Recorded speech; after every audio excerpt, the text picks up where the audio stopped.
Christophe Rasner, 48 ans.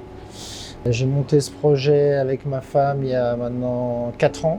Moi, c'est Estelle Méchouet, du coup, je suis la compagne de Christophe Rasner. Je suis directrice du magasin et gérante.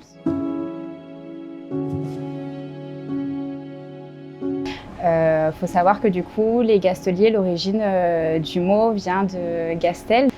Gastel au Moyen-Âge, c'est les gâteaux en fin de compte, tout simplement. Et les gasteliers, c'était les premiers, c'est le nom en fait qu'on a donné aux premiers vendeurs de gâteaux au Moyen-Âge. Donc du coup, pour nous, ça avait du sens en tant que premier fabricant de pâtisserie 100% sans gluten à Lyon. L'idée de base, c'était vraiment de proposer de répondre en fait à la demande du sans gluten, mais tout en restant vraiment gourmand en fin de compte. C'est une boulangerie pâtisserie classique en fait, qu'on voulait être comme les autres, mais sans gluten. Que nous, on n'utilise pas de colorants, on n'utilise pas d'améliorants, ni d'additifs. Tous nos produits sont ou bio ou culture raisonnée. Tous nos produits sont généralement locaux ou viennent d'artisans qui travaillent dans la culture raisonnée ou dans le bio. Et on essaye de surtout valoriser le goût plus qu'autre chose. Après, on fait aussi des efforts sur le sucre. On a aussi beaucoup de références sans lactose, parce que beaucoup d'intolérants sans gluten sont aussi sans lactose. Donc on a grandi notre gamme aussi en sans lactose.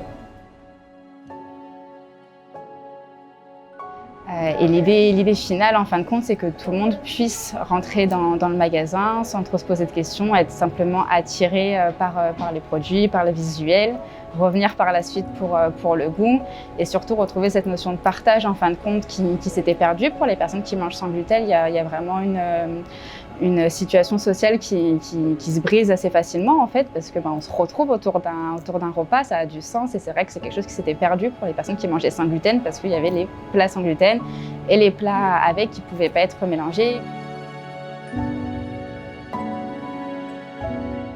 Il faut beaucoup travailler, il faut surtout très bien choisir ses matières premières.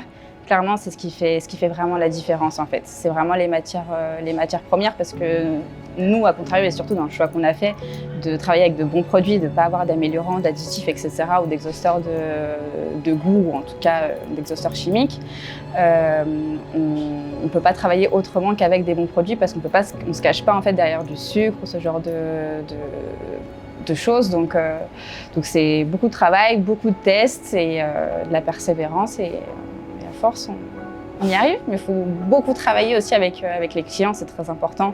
Nous on fait énormément de tests qu'on goûte nous en amont bien évidemment, mais qu'on propose à nos clients pour avoir leur retour à eux. C'est ça qui est très intéressant aussi pour avancer et durer dans le temps en fait, pour fidéliser.